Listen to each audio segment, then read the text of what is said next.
أعوذ بالله من الشيطان الرجيم. بسم الله الرحمن الرحيم. والعصر إن الإنسان لفي خسر إلا الذين آمنوا وعملوا الصالحات وتواصوا بالحق وتواصوا بالصبر. صدق اللہ العظیم.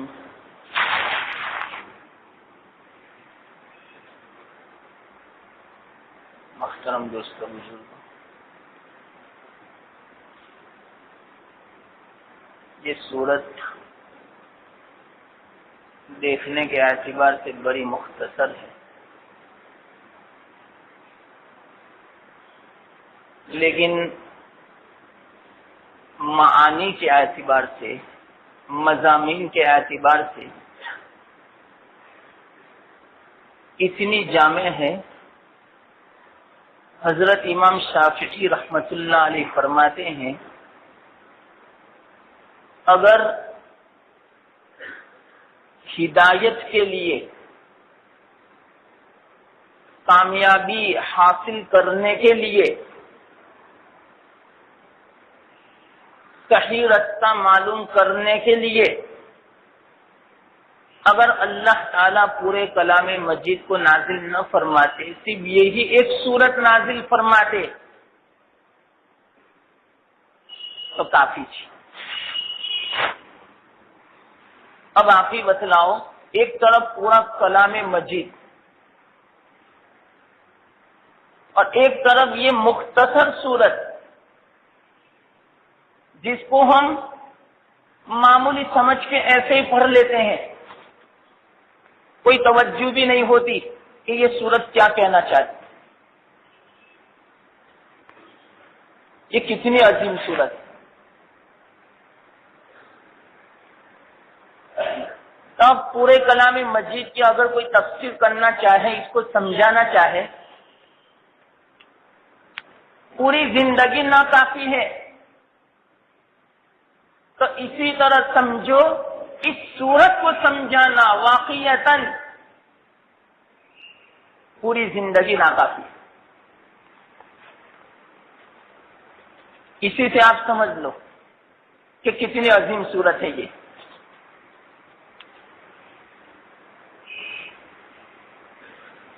اگر واقعتاً ہمیں دنیا میں بھی کامیاب ہونا ہے، کیونکہ آج کل ہماری فکر دنیا کی زیادہ ہے، اس لیے میں یہ کہتا ہوں،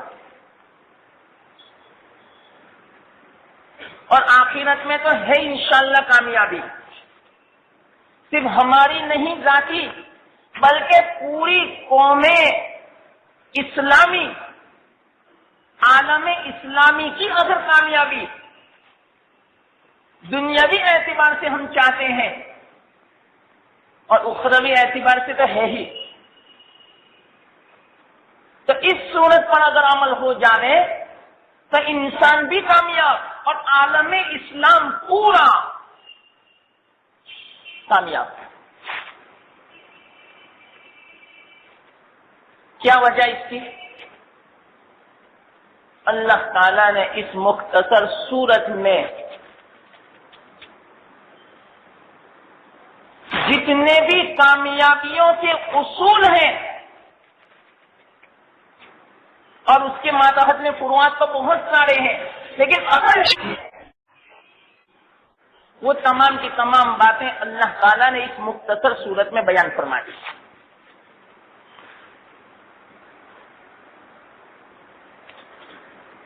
اللہ سے امید ہے کہ انشاءاللہ آپ کے سامنے اس کی تفسیر آئے گی، مختصر آپ کو یاد رہے گی. اور یاد رکھنا اس مقصد سے ہے کہ اللہ تعالی ہمیں اس پر عمل کی بھی توفیق عطا فرمائے. اور اس کا فائدہ بھی بہت ہوگا انشاءاللہ، یاد رکھیں گے. اس سے کلام مجید کی عظمت پیدا ہوگی، اور جتنی عظمت زیادہ پیدا ہوگی اللہ کا قرب زیادہ حاصل ہوگا. تو فائدے سے تو انشاءاللہ خالی نہیں. تو اللہ تعالیٰ نے اس مختصر صورت میں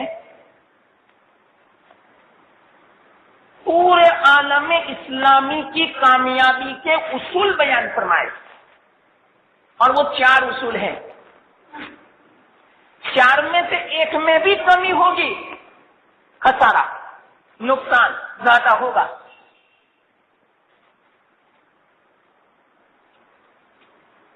اسی بنا پر سب سے پہلے اللہ تعالیٰ نے یوں فرمایا قسم کھانے کے بعد کہ ان الانسان لفی خسر، اور یہاں انسان فرمایا تمام انسان خسارے میں ہے، گھاٹے میں ہے، نقصان میں ہے۔ کس اعتبار سے؟ دنیاوی اعتبار سے بھی، آخرت کے اعتبار سے بھی۔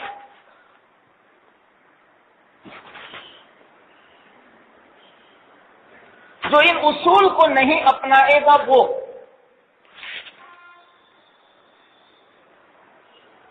اور وہ کیا اصول ہے اس کو ابھی میں سمجھاتا ہوں۔ سب سے پہلے اس سورت کا نام ہے العصر۔ عصر کیوں نام رکھا؟ اس لیے کہ اس سورت کی پہلی جو آیت ہے والعصر، عصر ہے، اس بنا پر اس سورت کا نام بھی عصر رکھا۔ اور عصر کا معنی کیا؟ ایک تو یہ عصر جو ہم بیٹھے ہیں، یہ عصر کا وقت، یہ بھی اس کا ایک معنی ہے۔ عصر کی نماز، اللہ کے فضل سے عصر کی نماز پڑھ کے ہمیں جمع ہونے کی توفیق عطا فرمائی، ایک تو یہ معنی۔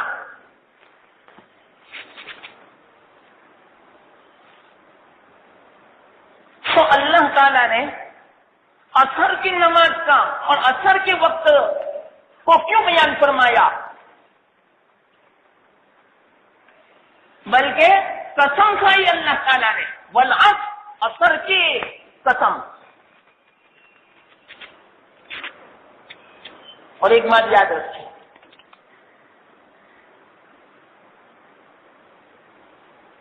تفسیر کی بات، اللہ تعالیٰ جس چیز کی قسم کھاتے ہیں یہ بتلانے کے لیے کہ وہ بڑی عظیم الشان ہے، اس کی شان بڑی عظیم ہے، بہت بڑی شان والی چیز ہے کہ جس کی قسم کھاتے ہیں، مخلوق کو سمجھانے کے لیے کہ اللہ جس چیز کی قسم کھائے وہ چیز بڑی ہوتی ہے۔ انسان نہیں کھا سکتا قسم زمانے کی، مسئلہ ہے، سن لو۔ اگر ہمیں قسم کھانی ہے تو بس اللہ کی اور اللہ کی صفت کی اور اللہ کے نام کی قسم کھا سکتے ہیں، اس کے علاوہ کی قسم کھا ہی نہیں سکتے۔ بلکہ یہاں تک ہے حدیث کہ جس نے غیر اللہ کی قسم کھائی فقد اشرک، اس نے کوئی شرک کیا۔ ماں کی بھی قسم نہیں، باپ کی بھی قسم نہیں، ایمان کی بھی قسم نہیں، قرآن کی بھی قسم نہیں کھا سکتے، محمد صلی اللہ علیہ وسلم کی بھی قسم نہیں، کسی چیز کی قسم نہیں کھا سکتا۔ ہاں اگر قسم کھا سکتے ہیں تو اللہ کی اور اللہ کے نام کی اور اللہ کی صفت کی۔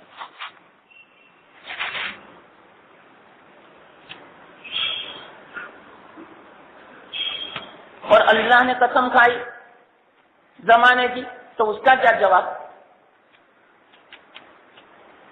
تو اس کا جواب کہہ دیا میں نے کہ اللہ جس چیز کی قسم کھاتے ہیں اس کا مقصد یہ ہے کہ مخلوق کو بتلانا ہے کہ جس چیز کی ہم نے قسم کھائی وہ بڑی عظیم الشان ہے۔ اور دوسری بات، اللہ کو اختیار ہے، وہ جس چیز کی قسم کھائے، ہم مخلوق کو اختیار نہیں، مخلوق کو تو وہی کام کرنا پڑے گا جس کا اللہ تعالیٰ حکم دے گا۔ تو اللہ کا یہ حکم ہے کہ مخلوق کسی چیز کی قسم نہیں کھا سکتا میرے اور میرے نام کے علاوہ کی، اور اللہ کھا سکتے ہیں۔ اللہ کا حکم ہے کہ مرد سونا استعمال نہ کرے، سونے کی انگوٹھی نہ پہنے، سونے کی چین نہ پہنے، اور اللہ تعالیٰ کل قیامت کے دن مردوں کو سونے کے کنگن پہنائیں گے، سونے کے زیورات سے مالا مال کریں گے۔ تو اللہ کو اختیار ہے، اللہ کی طرف کوئی اعتراض نہیں کر سکتا۔ اللہ تعالیٰ نے فرمایا مرد حضرات دنیا میں ریشم نہیں استعمال کر سکتے، اور کل قیامت کے دن اللہ تعالیٰ ہمیں جو لباس عطا فرمائے گا وہ ریشم کا ہوگا، موٹا ریشم اور دبیز اور پتلا ریشم اور عجیب و غریب قسم کا وہ ریشم کا کپڑا ہوگا جو اللہ تعالیٰ کل قیامت کے دن جنتی کو عطا فرمائیں گے۔ اس بنا پر ریشم کو کوئی حلال نہیں کر سکتا، اگر کوئی حلال کرے گا وہ کافر، کیوں؟ حرام ہے۔ ایک مختصر واقعہ یاد آ گیا بیچ میں، سنا دو۔ ملا جیون رحمت اللہ علیہ جو اورنگزیب عالمگیر رحمت اللہ علیہ ان کے استاد ہوتے تھے، ملا جیون، ان کا زمانہ تھا۔ عالمگیر رحمت اللہ علیہ تو ابھی طالب علم تھے، شہزادے تھے، بادشاہ کے لڑکے تھے۔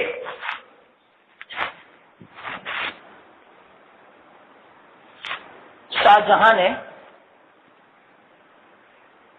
کسی بھی طرح ان کے جو چیلے چپاتے تھے، خوشامدی جو علماء تھے، جو دنیا پرستے تھے، جو علماء سو تھے، ان کو جمع کیا اور ان سے کہا کسی بھی طرح میرے لیے ریشم کو حلال کر دو، فتوا دے دو ریشم کے حلال ہونے کا۔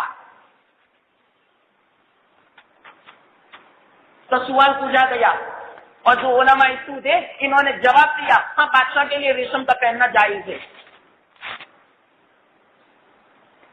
یہ کوئی جائز تھوڑی ہو جاتا ہے اس طرح کہنے سے، اللہ کا دین اتنا سستا تھوڑی ہے۔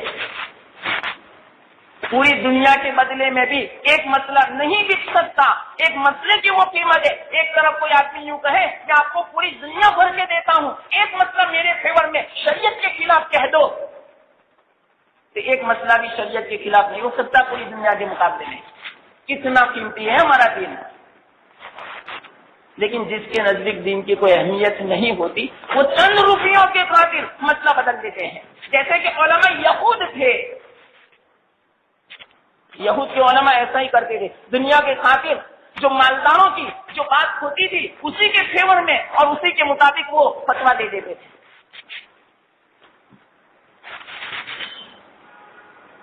انہوں نے فتوا تو دے دیا، ملا جیون رحمت اللہ علیہ کو پتا چلا کہ بادشاہ نے اس طرح سوال پوچھا اور جنہوں نے جواب دیا جو مفتیان تھے، جو علماء تھے، انہوں نے جواب کا فتوا بھی دے دیا۔ تو جمعہ کے دن کا انتظار کر رہے تھے۔ جب جمعہ کا دن آیا، جمعہ کے دن تمام لوگ حاضر تھے، بادشاہ بھی تھے، وہ علماء بھی تھے، شہزادے بھی تھے، تمام کے تمام اب کھڑے ہو کر بلند آواز سے یہ فتوا دیا کہ جس نے ریشم کے بارے میں سوال پوچھا اور جس نے ریشم کے بارے میں جواب کو فتوا دیا، مستفتی بھی حرام اور کافر، اور اسی طرح مفتی بھی کافر، دونوں کافر۔ بادشاہ بھی بیٹھے تھے، علماء بھی بیٹھے تھے، سب کے سامنے اس طرح کہا۔ اس طرح کون کہہ سکتا ہے جس کے دن میں واقعات اللہ کا خوف ہو، اللہ کے علاوہ کسی کی نہ پڑی ہو، نہ دنیا کی پڑی ہو، نہ بادشاہ کی خوشامد ہو، کسی بھی چیز کے نہ ہو، وہی اس طرح دو سینہ ٹھوک کے حق بات کہہ سکتا ہے۔ اس کے علاوہ کسی کی مجال نہیں کہ اس طرح سب کے سامنے اور بادشاہ کے سامنے حق کلمات ہے۔ یہ جب فتوا دیا نے سب اونچے نیچے ہونے لگے، یوں سمجھے سب کو کہ ملا جیون رحمت اللہ علیہ کا گلا اڑا دیا جائے گا۔ نماز تو ہو گئی، وہ گھر پہنچے،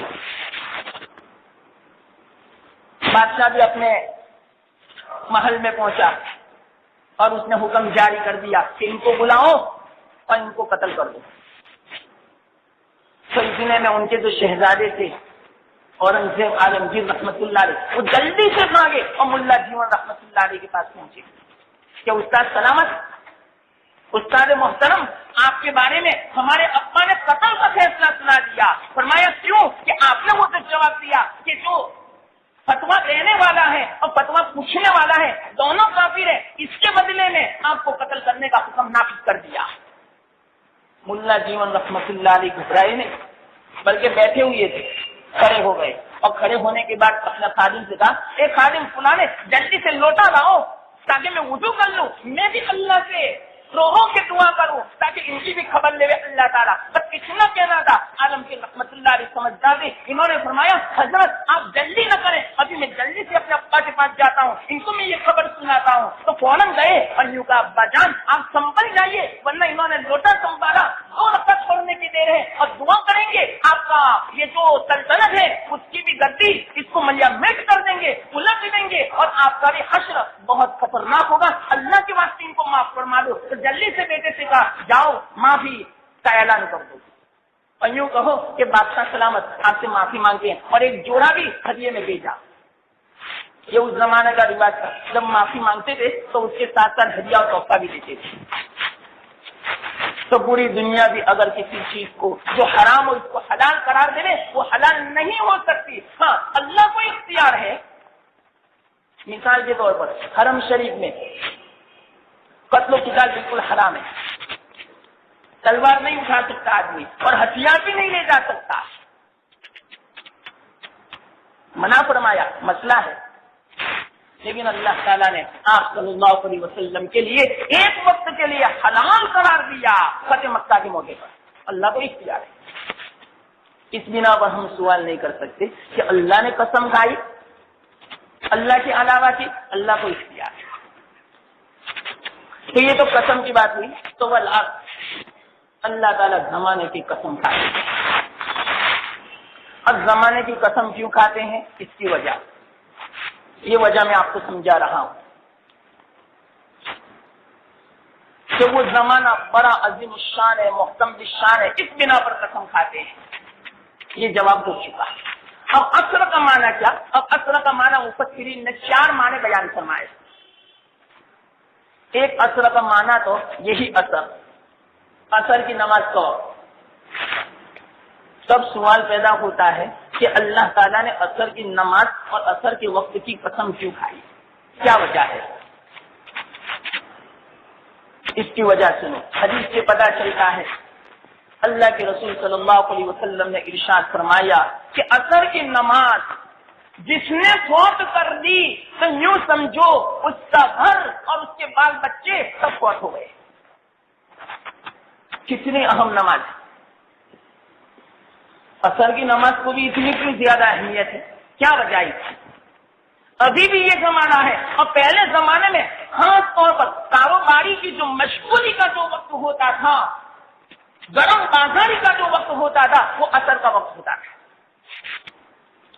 اثر کے وقت میں تمام لوگ بازار میں جاتے تھے اور جو کچھ تجارت کرنا ہوتا، نفع جو کچھ حاصل کرنا ہوتا، جو کچھ نقصان ہوتا، وہ تاجروں کو اثر کے وقت میں پتہ چل جاتا، کیونکہ اثر کے بعد جلدی سے رات شروع ہوتی تو اس وقت دکانیں بند کر دیتے اور تاجر جتنے بھی ہوتے وہ تمام اپنے سامانوں کو سمیٹ لیتے اور سامانوں کو سمیٹنے کے بعد گھر واپس آتے اور دکانیں بند کر دیتے۔ تو یہ جو وقت تھا وہ کاروباری کی مشغولی کا وقت تھا۔ تو ایسے وقت میں اللہ تعالیٰ نے اثر کی نماز رکھی، تو جس کے دل میں واقعات اللہ کی محبت ہوگی وہ نماز کے لیے آئے گا، اور جس کے دل میں محبت نہیں ہوگی وہ نماز کے لیے نہیں آئے گا بلکہ وہ کاروبار میں مشغول ہوگا۔ اس بنا پر اللہ کے رسول صلی اللہ علیہ وسلم ارشاد فرمایا یہ نماز بڑی اہم ہے، واقعات اس نماز کو وہی پڑھے گا جس کے دل میں اللہ کی محبت ہوگی، اور جو نہیں پڑھے گا تو سن لو اس کی وعید اتنی خطرناک ہے کہ اس کا گھر اور اس کے بال بچے گویا تباہ و برباد ہو گئے۔ ہم بعض مرتبہ کیا سمجھتے ہیں معلوم؟ یہ فسادات میں دکانیں لوٹ جاتی ہے نا، گھر بار بھی جلا دیا جاتا ہے، کتنا نقصان ہوتا ہے، اور ہم اس وقت کیا سوچتے ہیں کہ معلوم نہیں یہ وبا کیوں آئی، یہ پریشانی کیوں آئی۔ عجیب و غریب اس وقت سوچتے ہیں، لیکن کبھی کسی کا ذہن اس بات کی طرف نہیں جاتا کہ میں نے کبھی نمازیں تو فوت کی ہوگی ہے تو اللہ کے رسول صلی اللہ علیہ وسلم کی بددعا ہے، تو کبھی وہ بددعا لگ جاتی ہے زندگی میں، اس بنا پر اس طرح حال ہوتا ہے۔ یہ بڑی خطرناک چیز ہے۔ اس سے یوں پتا چلا، دیکھو میں آپ کو سمجھا رہا ہوں کیونکہ یہ صورت اتنی طویل ہے کہ اس کے تو متصل ایک وقت چاہیے، پوری مجلس میں اس صورت کو سمجھایا جا رہا ہے تو لطف آ رہے۔ تو یہ اثر کا جو وقت ہے نا، اس کی اللہ تعالیٰ نے قسم کھائی۔ ایک وجہ تو آپ نے معلوم کر لی، کہ اثر کا وقت اتنا محتم بشان ہے، بلکہ ایک حدیث میں تو یوں آتا ہے جس وقت غزوہ خندق ہوا، خندق یعنی وہ جو کھائی کھودی گئی تھی، مسلسل صحابہ 3 دن تک مدینہ کے آس پاس میں گڑھے کھودے حضرت سلمان فارسی رضی اللہ تعالیٰ عنہ کے مشورے سے،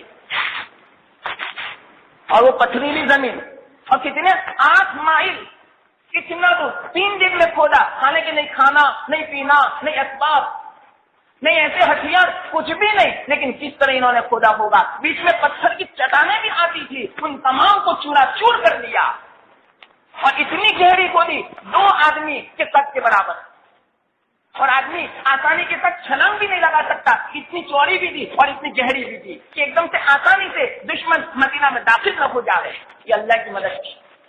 لیکن 3 دن کس طرح کھودی معلوم؟ آخری دن میں تو جس وقت معلوم ہوا کہ لشکر بالکل قریب آ چکا تو اللہ کے رسول صلی اللہ علیہ وسلم کی 4 نمازیں فوت ہو گئی، مسلسل کھود رہے تھے۔ آپ کی بتلاؤ کس طرح 4 نمازیں فوت ہوئی ہوگی، بیچ میں نہ سونے کا ملا، نہ کھانے کا ملا، نہ پینے کا ملا۔ یہ دن اس طرح ہم تک پہنچا۔ وہ 4 اصول صحابہ میں موجود تھے، اسی بنا پر یہ دن ہم تک پہنچا۔ اگر یہ 4 اصول جو میں سمجھاؤں گا ہمارے اندر جو آئے گا انشاءاللہ ہماری بنا پر اللہ تعالیٰ نہ معلوم کتنوں کو ہدایت دے گا۔ یہ تو دعوت تبلیغ میں حضرت مولانا الیاس صاحب نور اللہ مرقدہ، اللہ تعالیٰ ان کی قبر کو نور سے منور فرما دے، پوری امت کی طرف سے ان کو جزائے خیر نصیب فرمائے۔ واقعات انہی 4 اصول پر انہوں نے عمل کیا، آج انہی 4 اصول پر یہ دعوت تبلیغ کا کام چل رہا ہے۔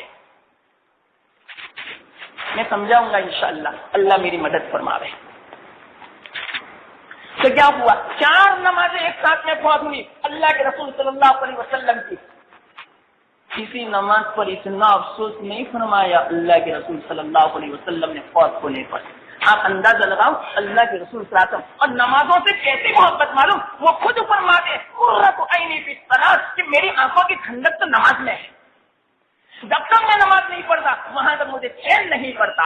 جس طرح ہم پیسے دیکھتے ہیں، اپنے اولاد کو دیکھتے ہیں، اپنی بیوی کو دیکھتے ہیں، اپنے والدین کو دیکھتے ہیں، کتنا اچھا لگتا ہے۔ ایک آدمی 1 سال کے بعد فورن سے جب یہاں آتا ہے تو واقعی اس کو اتنا سکون ملتا ہے پہلے دن، تو ایسا سکون اللہ کے رسول صلی اللہ علیہ وسلم کو نماز میں ملتا تھا، ہر نماز میں۔ اس کو فرماتے قرۃ عینی فی الصلاۃ کہ میری آنکھوں کی ٹھنڈک اگر کسی چیز میں ہے تو وہ نماز میں ہے۔ ایسی حالت نماز کی تھی، اس کے باوجود آپ کی نمازیں 4 فوت ہو گئی۔ بڑے افسوس سے مجھے کہنا پڑتا ہے آج ایسی ہماری حالت ہے، واقعی اگر دکان کھولتے ہیں تو ٹھنڈک ہوتی ہے ہمارے دل کو، چاہے نماز فوت ہو جائے، اور جب نماز کا وقت ہو اور دکان بند کرنے کی ہوتی ہے تو گویا نفس پر آڑے چلتے ہیں، بہت بھاری لگتا ہے نفس پر کہ آدھے گھنٹے تک مجھے دکان بند کرنی پڑے گی۔ بند تو کرتے ہی نہیں، لیکن اگر بند کرنے کی جو نوبت آنے نا تو نفس پر بڑا شوق گزرتا ہے، بڑا بھاری گزرتا ہے کہ مجھے نماز کے وقت میں دکان بند کرنی پڑتی ہے۔ اللہ، اور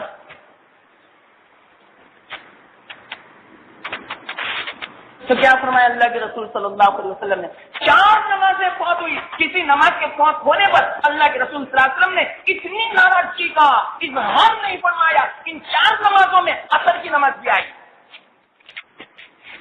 تو کیا فرمایا؟ مگر سنو، اللہ کے رسول صلی اللہ علیہ وسلم اللہ کی بارگاہ میں ہاتھ اٹھاتے اور بددعا کرتے، یہ اللہ ان لوگوں نے، ان کافروں نے میری صلاۃ وسطیٰ کو ضائع کر دیا، ان کے پیٹوں کو اور ان کے گھروں کو آگ سے بھر دے۔ کتنی خطرناک بددعا ہے۔ صلاۃ وسطیٰ، صلاۃ وسطیٰ کسے بولتے ہیں؟ بیچ والی نماز، اور بیچ والی نماز کون سی؟ عصر کی نماز۔ کتنی اہمیت۔ وہ جو 4 نمازیں فوت ہوئی تھی نا، آپ کہیں گے پھر کیا ہوا؟ مغرب اور عشاء کے بیچ میں اللہ کے رسول صلی اللہ علیہ وسلم نے اس کی قضا کی، اور وہ عذر قوی تھا، اس بنا پر فوت ہوئی۔ اس سے کوئی دلیل نہ پکڑے کہ اللہ کے رسول صلی اللہ علیہ وسلم کی نماز قضا ہوئی تھی، بے وقت ہوئی تھی. ارے وہ تو عذر کبھی تھا, نماز فوت کرنا ضروری تھا. اگر نماز کا فوت کر کے تمام مسلمانوں کو ہلاکت سامنے نظر آتی تھی, اس بنا پر نماز فوت کرنی پڑی.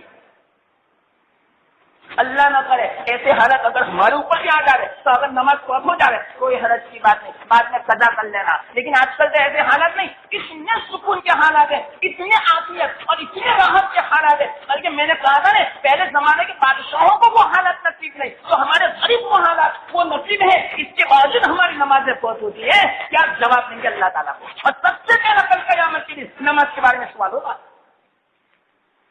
اب سوچے کتنی عصر کی نمازیں فوت ہوئی, کتنی فجر کی نمازیں فوت ہوئی. ہر نماز بہت اہم ہے, لیکن یہ دو نمازیں تو بڑی اہم ہے. اور کتنی ہماری فوت ہو جاتی ہے نمازیں بتاؤ. تو اللہ کے رسول صلی اللہ علیہ وسلم نے کیا ارشاد فرمایا, یہ اتنی خطرناک بددعا دی صلاۃ وسطیٰ کے فوت ہونے کی بنا پر. اس سے یوں پتا چلا واقعہ عصر کی نماز کا بڑا اہم ہے. اسی بنا پر اللہ تعالیٰ قسم کھاتے عصر کی نماز کا. یہ میں سمجھا رہا ہوں آپ کو, یہ باتیں سمجھانی پڑے تبھی آپ آیت کا مطلب سمجھ سکتے ہیں.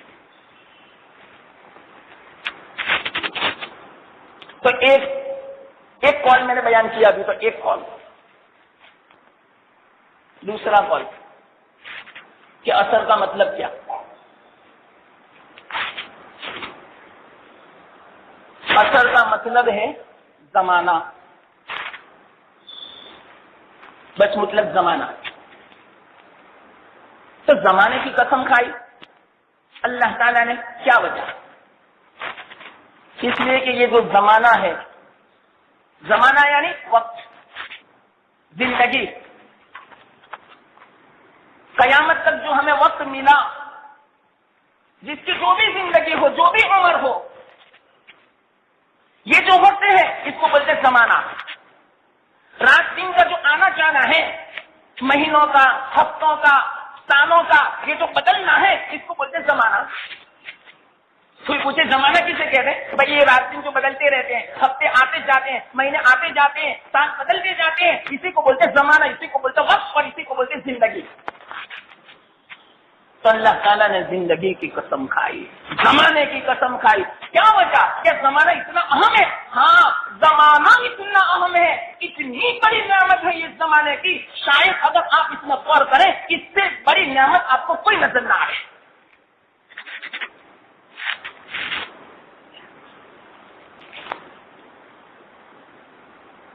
زمانہ ہے تو سب کچھ ہے.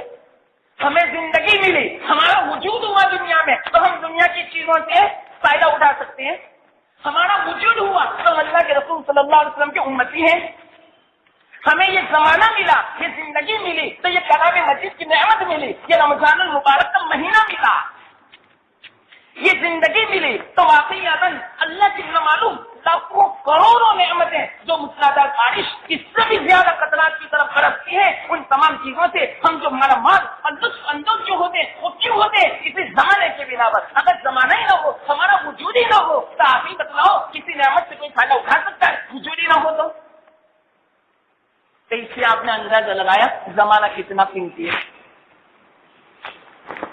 میں حدیث سے بات سمجھاؤں. چلو یہ تو میں نے دنیا کی نعمتیں سمجھائی, ذرا سمجھنا یہ صورت بڑی اہم ہے.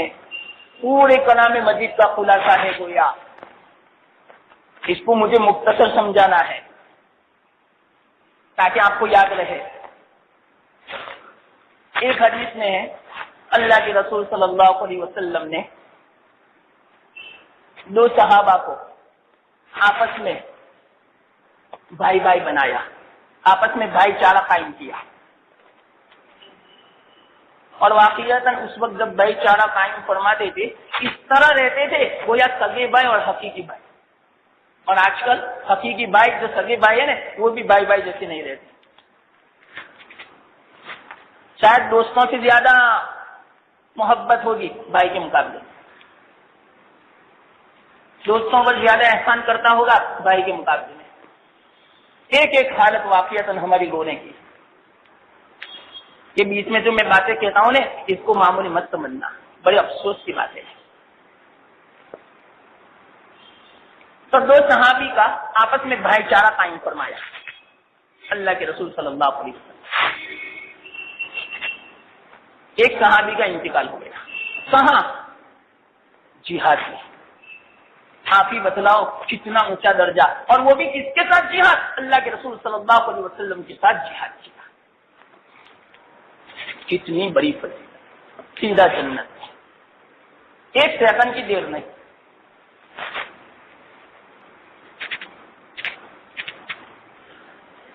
کیسے ایک سیکنڈ کی دیر نہیں؟ اس پر دوسری حدیث یاد آ گئی مجھے الحمدللہ, میں سنا دوں وہ بھی. ایک آدمی تھے کافر, کافی سالوں تک کفر میں رہے. آپ صلی اللہ علیہ وسلم کی ملاقات ہو گئی تو اس نے یوں کہا کہ کیا میں مسلمان بن جاؤں تو کیا ملے گا؟ آپ نے فرمایا کہ جنت ملے گی. اچھا, پھر جنت کی تعریف پوچھی, آپ سب جانتے ہیں. تو اس آدمی نے کہا میں مسلمان ہوتا ہوں. میں زمانے کی اہمیت بتلاتا ہوں, یاد رکھنا.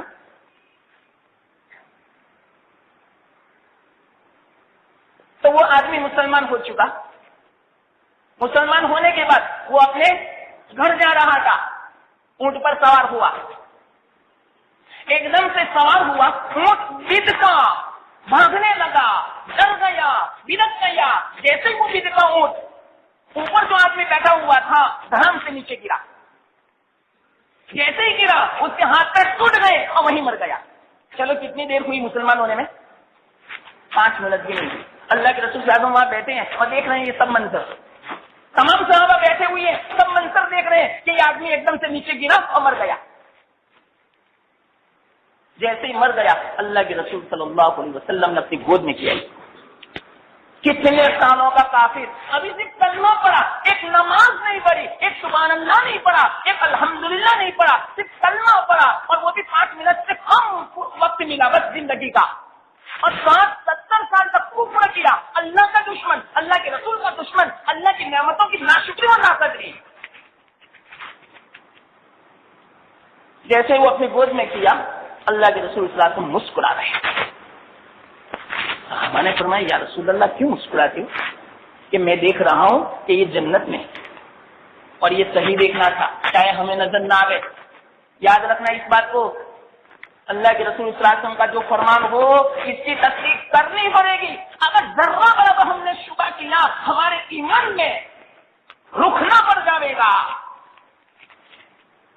دبا آ جائے گا ہمارے ایمان میں, ہمارا ایمان کامل نہیں رہے گا بلکہ ہمارا ایمان ڈاواڈول ہو جائے گا. اللہ بچاوے اس سے. میں نے کہا تھا نا, ایک تو عمل نہ کرنا تو کوئی حرج کی بات نہیں, اللہ معاف فرمائے صحیح عمل کی توفیق دے, لیکن شک نہیں کرنے کا, بے ادبی نہیں ہو جانی چاہیے کبھی بھی, ورنہ یہ بڑی خطرناک چیز ہے. تو اللہ کے رسول صلی اللہ علیہ وسلم فرماتے میں دیکھ رہا ہوں, تو اتنے میں آپ مسکرا رہے تھے اور دوسری طرف دیکھنے لگے. صحابہ نے فرمایا یا رسول اللہ کیوں دوسری طرف دیکھا؟ کہ میں نے دیکھا ایک پھول جنت کے میوے لے کر آئی اور اس کے منہ میں کھلا رہی ہے, تو مجھے شرم آئی عورت کو دیکھنے سے, اس بنا پر میں نے منہ پھیر لیا. 5 منٹ کا مسئلہ, کافر 5 منٹ میں جنت کی دنیا میں آئی اور اللہ کے رسول صلی اللہ علیہ وسلم کی گود میں پھل کھلا رہی ہے, اور آپ صلی اللہ علیہ وسلم مسکرا رہے ہیں کہ یہ جنت میں ہے. یہ ہے زمانہ. دیکھو اس کو زمانہ ملا تب تو اس نے ایمان قبول کیا, اگر زمانہ نہ ہوتا تو آپ ہی بتلاؤ کیا ہوتا. یہ 5 منٹ کی بات ہے, تو 5 منٹ کا جو زمانہ ہے اس سے آپ نے انداز میں لگایا اتنا قیمتی ہے. ہم اس کو معمولی سمجھتے ہیں, بعض مرتبہ گناہوں میں اور اسی طرح نایابی باتوں میں گھنٹوں ہم گوا دیتے ہیں, اور خرافات کے دیکھنے میں گھنٹوں گوا دیتے ہیں, اور اس کو کوئی معمولی سمجھتا ہے. حالانکہ وہی گھنٹے ایسے تھے, وہ لمحات ایسے تھے کہ آدمی واقعی تو اللہ تک پہنچ جاوے, جنت تک پہنچ جاوے. یہ ہے زمانہ. اچھا, تو وہ جو صحابی, ایک صحابی کا انتقال ہوا اللہ کے رسول صلی اللہ علیہ وسلم کے ساتھ جہاد میں, اور دوسرے جو صحابی تھے بھائی چارہ جو قائم فرمایا تھا اس کا 7 دن کے بعد گھر پہ بستر پہ انتقال ہوا. تو صحابہ آپس میں بات کرنے لگے, تو اللہ کے رسول صلی اللہ علیہ وسلم نے سن لی. تو آپ نے فرمایا صلی اللہ علیہ وسلم کیا بات کر رہی آپ؟ کہ ہم یوں کہہ رہے ہیں کہ یہ بھائی بیچارہ ہفتے کے بعد بستر پہ گھر پہ مرا، اللہ تعالیٰ ان کے بھائی کے ساتھ کر دے گئے۔ اللہ کے رسول صلی اللہ علیہ وسلم نے تعجب سے پوچھا بھائی کیوں، آپ کیسی بات کرتے ہو؟ وہ تو 7 دن پہلے مرا اور یہ تو 7 دن کے بعد، یہ 7 دن کا زمانہ اس کو ملا۔ 7 دن کے زمانے کی بنا پر وہ تو بھائی جو جنت میں گیا، اس سے کتنے اونچے درجات یہ اونچے پہنچ گیا 7 دن زمانے کی بنا پر۔ تو یہ ہے زمانہ، تو آپ نے اندازہ لگایا زمانہ کتنا قیمتی ہے۔ اور دوسری بات بغور سننا، بڑی خطرناک بات ہے، اللہ تعالیٰ جس چیز کی قسم کھاتے ہیں تو زمانے کی قسم کھائی، تو زمانے کی قسم کھانا کہ اس بات کی علامت ہے کہ جس چیز کی قسم کھائی جاتی ہے وہ گویا گواہ ہوتی ہے۔ یاد رکھنا یہ قاعدہ،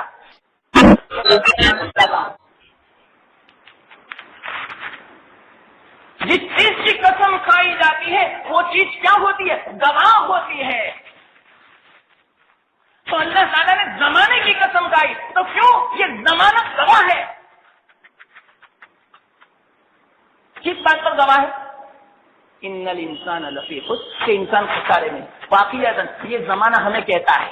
اب میں دوسرے الفاظ میں بولتا ہوں، تاریخ اٹھا کے دیکھو، آدم علیہ السلام سے لے کر آج تک کی تاریخ پڑھو، تمہیں پتا چلے گا، تاریخ سے پتا چلے گا واقعتاً کہ عام طور پر زیادہ سے زیادہ انسان خسارے میں رہے۔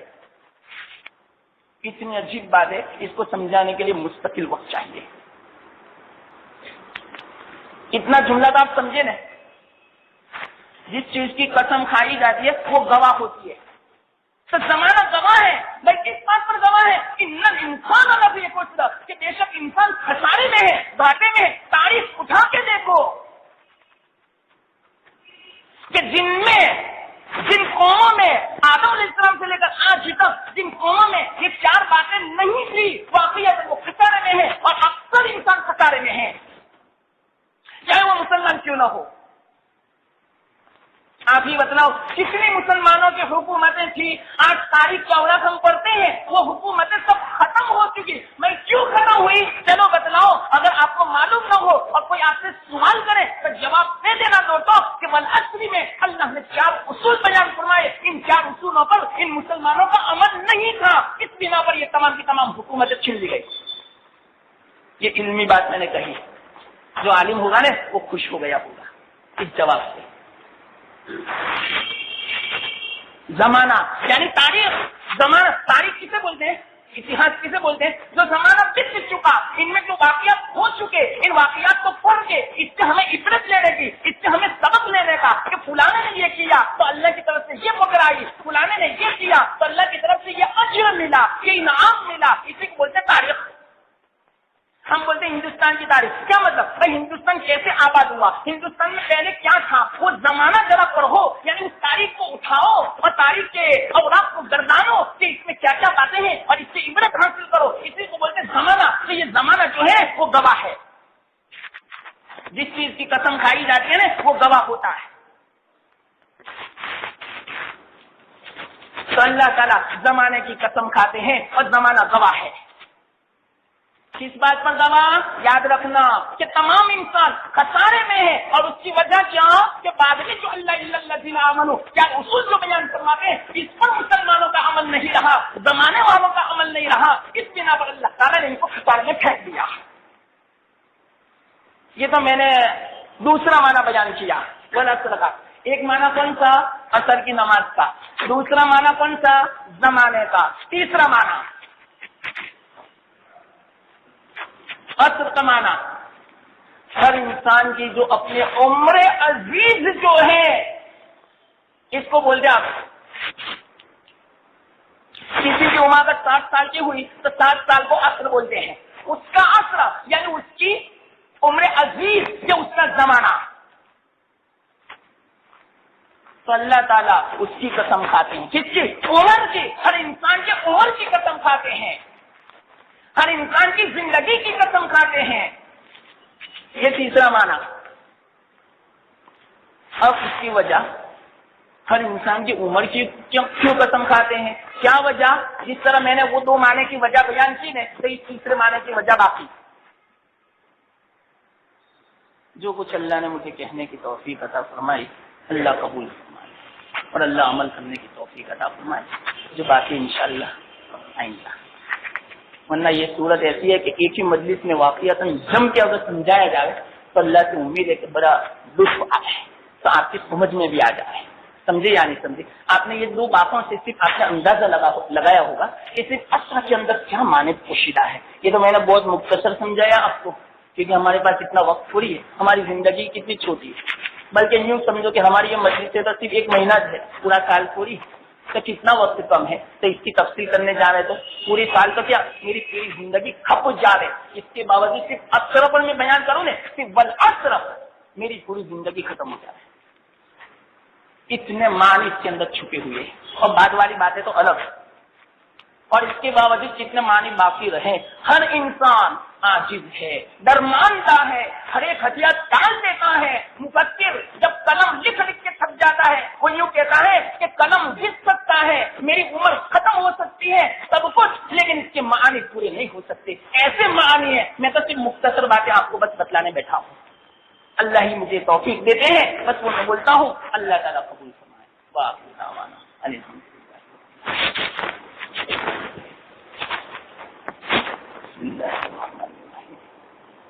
سبحان اللہ وبحمدہ سبحان اللہ. یا ربی لک الحمد کما ينبغي لجلال وجهك وعظیم سلطانك. اللهم صل على محمد وانزله المقعد المقرب عندك يوم القيامة. لا إله إلا أنت سبحانك إني كنت من الظالمين.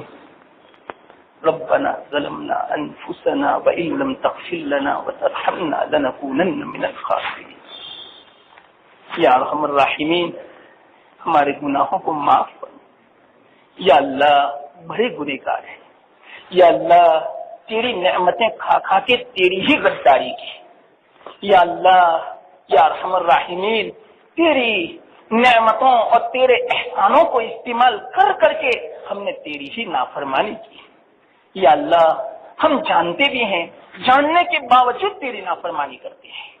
یا اللہ جانتے ہوئے بھی کتنے گناہ کرتے ہیں اور انجان سے تو کتنے ہم سے گناہ ہو جاتے ہیں. یا ارحم الراحمین واقعتاً ہم مقر ہیں، ہم معترف ہیں اپنے گنہگار ہونے کے اوپر. یا اللہ واقعتاً ہم پاپی ہیں، ہم عاصی ہیں، ہم نافرمان ہیں، تیرے ناشکرے ہیں، تیرے ناقدرے ہیں، ہم غدار ہیں. یا اللہ یا ارحم الراحمین ہم گندے ہیں. یا اللہ یا ارحم الراحمین اس کے باوجود تو اپنی اس پاک دربار میں سے کبھی تو ہمیں دھتکار نہیں دیتا. جب کبھی تیرے پاک دربار میں آتا ہے یا اللہ ہم ناپاکوں کو یا اللہ کوئی باہر نہیں نکال دیتا. یا اللہ تیرا کتنا بڑا احسان، تیری کتنی بڑی ستاری. یا اللہ تو کتنا غفور الرحیم ہے، تو کتنا رحمتوں والا ہے کہ اس کے باوجود تو ہمیں معاف کر دیتا ہے. یا ارحم الراحمین اس کے باوجود تو ہمیں رسوا نہیں فرماتا. یا ارحم الراحمین حقیقت میں جس طرح آج تک تم نے اس طرح معاملہ فرمایا یا اللہ ہمیشہ تک یا اللہ اسی طرح معاملہ فرماتے رہے. اپنے فضل و کرم سے یا اللہ ہمارے پاس کوئی عمل تو ایسا نہیں اور ہمیں کوئی امید بھی نہیں کہ ہم سے کوئی ایسا عمل ہو سکے جس سے تو راضی ہو. یا اللہ لیکن تیری رحمت کی امید ہے، تیری غفاریت کی امید ہے، تیری رحیمی تیری قریبی کی جو شان ہے اس کی ہمیں امید ہے، اس کا سہارا ہے. یا اللہ ہمیں تو دھتکار نہ دے. یا ارحم الراحمین ہماری پکڑ نہ فرما. یا اللہ اپنے قہر کی حفاظت فرما، اپنے غضب سے پوری حفاظت فرما. ہم نے تو کوئی کسر نہیں چھوڑی کہ تیرا قہر نہ آئے. ہم نے تو کوئی کسر اور کوئی کام ایسا نہیں کیا تو تیرے قہر کو یا اللہ واجب کراتے ہوئے. لیکن یا اللہ تو اپنے فضل و کرم سے تو بڑا بردبار ہے، تو بڑا صبور ہے، تو بڑا برداشت کرنے والا ہے. آج تک تو نے ہمیں اپنے قہر سے بچا لیا، اپنے غضب سے بچا لیا، اپنی ناراضگی سے بچا لیا، اپنی فقر سے بچا لیا. یا اللہ اپنا عذاب سے بچا لیا، اپنی ناراضگی سے بچا لیا، اپنی نعمتوں کو بند کرنے سے تو نے بچا لیا. اپنے فضل و کرم سے یا اللہ ہمارے تمام گناہوں کو بھی معاف فرما دے اور آئندہ بھی اپنی فقر اور قہر و غضب سے بچا لے. یا اللہ اور مرنے کے بعد بھی یا اللہ اپنے عذاب سے بچا لے، اپنے قہر سے بچا لے، اپنے غضب سے اور فقر سے یا اللہ بچا لے. یا ارحم الراحمین پوری امت کی حفاظت فرما. یا اللہ یہاں جتنے بھی جمع ہیں واحد یا اللہ کلام مجید کی نسبت سے جمع ہے. یا اللہ اس نسبت کی لاش رکھ لے. اللہ رکھ کے ہم سب کی مغفرت فرما دے. یا ارحم الراحمین ہم تو ایسے نہیں ہیں لیکن اس مجمع میں یا اللہ کون اخلاص کے ساتھ آیا ہوگا, کون کلام مجید کی نسبت سے آیا ہوگا, ان کی نسبت کی لاش رکھ کے یا اللہ پوری مجلس والوں کی مغفرت کر. یا اللہ میری بھی مغفرت فرما دے, بڑا گنہگار ہوں, پکڑ نہ فرمانا. یا اللہ اسی طرح اس مجلس میں جتنے بھی ہیں یا اللہ اس نسبت کی لاج رکھ لے. ہمارے پاس کوئی ایسا عمل تو نہیں کہ اس کا واسطہ دے سکے, لیکن یا اللہ اس کلام مجید کی نسبت سے جماعت ہے یا ارحم الراحمین, کوئی ان کا مقصد نہیں, کوئی دنیا طلب کرنا نہیں. میں نہ دنیا کو تقسیم کرتا ہوں, بس واحد قرآن اور حدیث کی باتیں یا اللہ آپ کی توفیق سے بیان کرتا ہوں. بس اسی نسبت سے جمع ہے تو اسی نسبت کی لاج رکھ کے یا اللہ یہ مغفرت کا عشرہ ہے. یا اللہ اس عشرے کی برکت سے, اس مہینے کی برکت سے یا اللہ مغفرت فرما دے, مغفرت فرما دے. یا اللہ سب کی مغفرت فرما دے. یا اللہ مغفرت کے بغیر تو کوئی کام ہی نہیں ہو سکتا, کوئی کام آگے بڑھ ہی نہیں سکتا جب تک کہ تو خوش اور راضی نہ ہو جاوے, جب تک تو معاف نہ کر دے, تو اس سے سنا نہ ہو جاوے, وہاں تک کوئی کام آسان ہی نہیں ہو سکتا.